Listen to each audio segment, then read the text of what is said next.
When making my top games list for 2022 for the Switch, I honestly thought it was a bit of a down year. I don't think we saw a plethora of amazing games, which is to be somewhat expected this late in the life cycle for the console. That being said, everything here is something I would recommend for one reason or another, with plenty of late sleeper hits. Let's get started.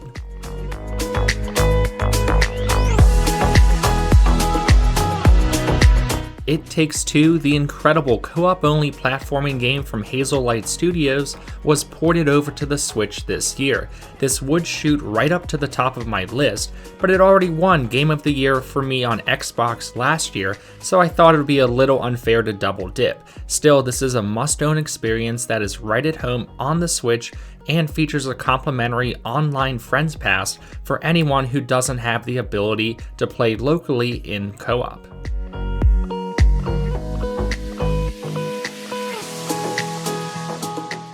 Tinykin, the Pikmin-inspired 3D platformer from Splash Team Games, was one of the better surprises of the year. It's a bit of an old-school collectathon that is polished, charming, and wonderfully mindless to play. It may not be the most original game ever, as it is a very straightforward experience, but was one of those games that is hard to put down and something that can be enjoyed by almost anyone.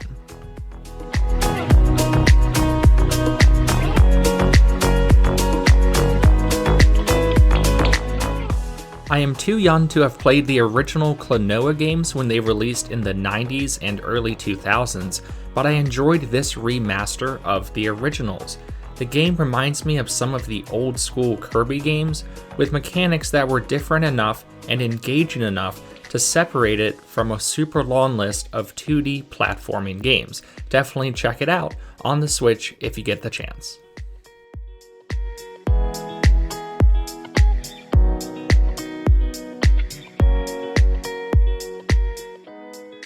There was a solid stretch during this year when if I needed to play a game for just 10 minutes here or there, Grand Mountain Adventure Wonderlands became that game for me.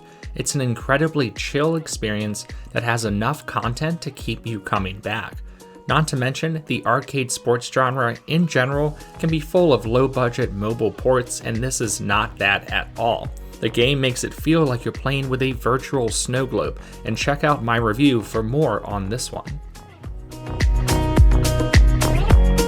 In terms of originality and uniqueness, Endling Extinction is Forever is easily one of the best of the year. You play as a mother fox who needs to search for food and shelter to keep your pups alive. The core gameplay is relatively simple, which is why it doesn't quite crack the top 10 for me, but if you truly want an emotional and unique experience, check this one out.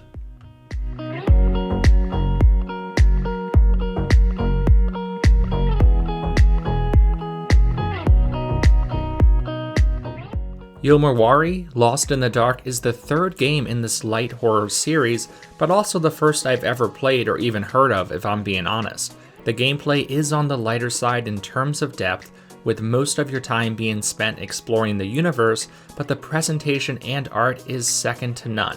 And if you enjoy atmospheric and cutesy horror experiences, this should be in your Switch collection today.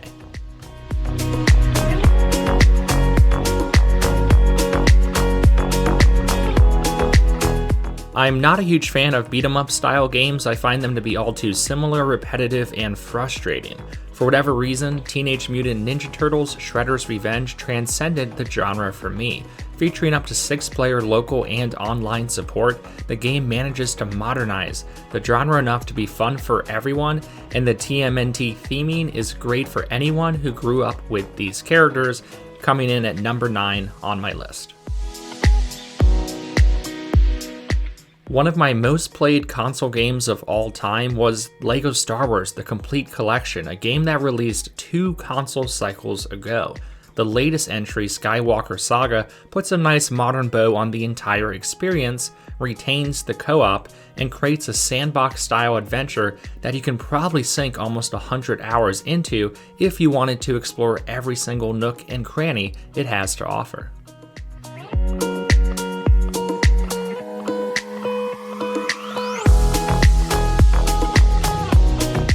Card Shark is not a game for everyone, but for anyone willing to go out of their comfort zone just a little bit, you will be rewarded with one of the most creatively wild and memorable games of the entire year. The game puts you in the shoes of a lowly criminal who gets wrapped up in petty theft and gambling in the Victorian era. The gameplay is like WarioWare mixed with a point-and-click adventure, and easily the most unique game I have played in a very long time.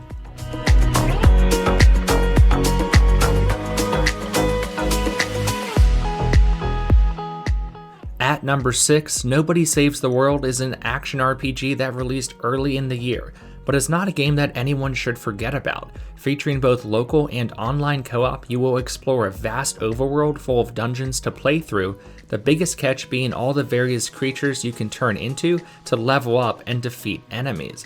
It's an absolute blast, especially with a friend, and a must-have for anyone who enjoys these types of games.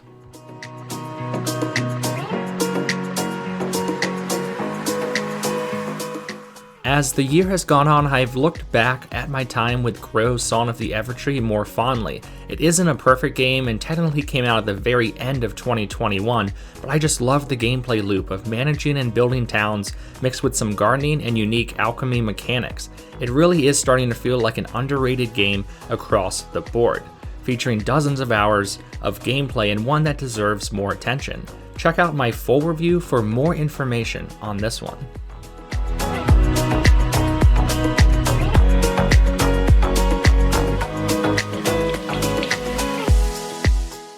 As much as this channel features small indie releases, I have to say that Kirby and the Forgotten Land remains one of the best games of the year. This 3D-ish Kirby experience is a delight from start to finish, and features a decent enough co-op experience, with the highlight once again being all of Kirby's copy abilities.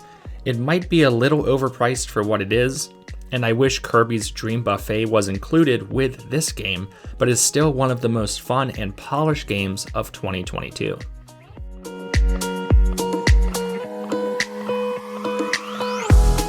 When the sequel was announced to the original Mario+Rabbids Kingdom Battle, I reacted the same way many of you did when hearing about the original. What is this, and do we really need it? I'm happy to say I was wrong once again with reacting that way, as Sparks' Hope is a more fluid experience in almost every single way, and one of the best games of the year by far. It is only a single-player game, and that is maybe the one thing keeping it from being a near-perfect experience. Every so often, an indie game catches me off guard in the best possible way, especially one that features local co-op, and that's what happened this year with Ship of Fools.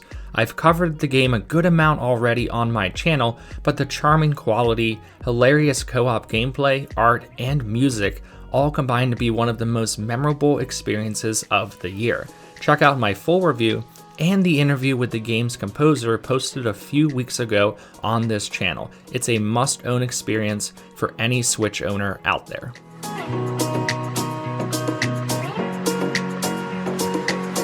And at number 1, Cult of the Lamb is my favorite game of the year. The blend of resource management, town building, and action RPG elements is simply the most memorable and entertaining game for me of 2022. The humor, art, and gameplay combine to make something that never gets boring, and just thinking about it for this list makes me want to play through it all over again. I plan on doing a full review of the game at some point, so be sure to stay tuned for that.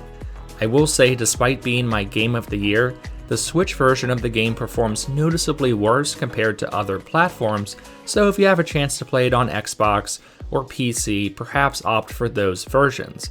That being said, several post-release patches have remedied most of the launch issues, and don't let that stop you from playing easily the most memorable and engaging game of the year. Thanks for watching this year's edition of my top games, everyone, and let's see what 2023 has in store for all of us. Peace out.